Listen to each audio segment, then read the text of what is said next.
Mapalad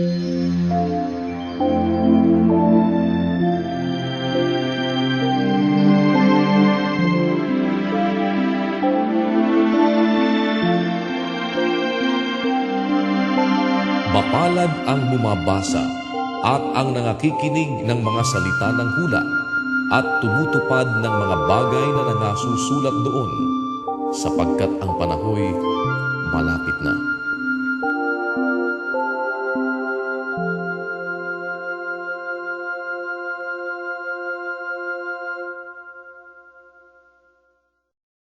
Unang Timoteo, Kapitulo 3. Tapat ang pasabi, kung ang sino man ay magsisikap na maging obispo, ay mabuting gawa ang ninanasa.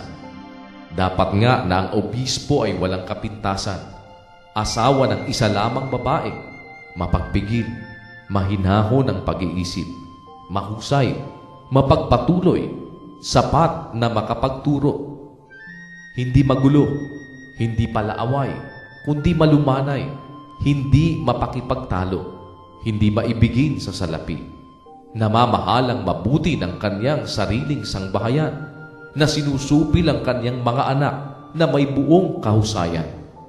Ngunit kung ang sino man nga ay hindi marunong mamahala sa kanyang sariling sangbahayan, paanong makapamamahala sa iglesia ng Diyos?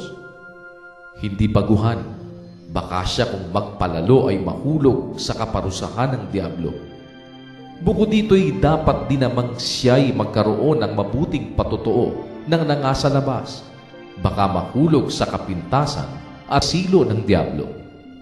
Gayon din naman ang mga diakono dapat ay mahuhusay, hindi dalawang dila, hindi mahilig sa maraming alak, hindi mga sakim sa mahahalay na kapakinabangan, na iniingatan ang hiwaga ng pananampalataya ng malinis na budhi.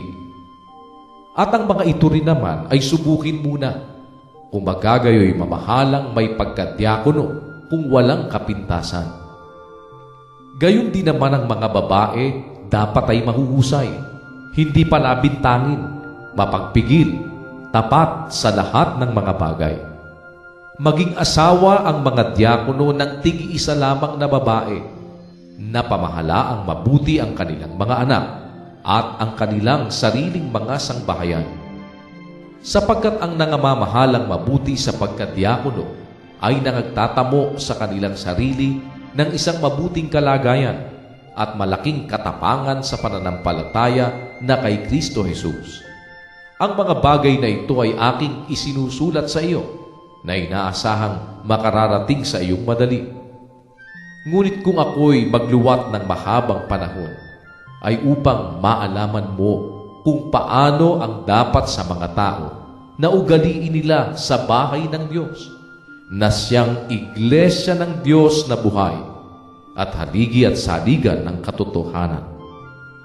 At walang pagtatalo, dakila ang hiwaga ng pagka-Diyos, yaong nahayag sa laman, pinapaging banal sa Espiritu, nakita ng mga anghel, ipinangaral sa mga bansa, sinampalatayanan sa sanglibutan, tinanggap sa itaas sa kaluwalhatian.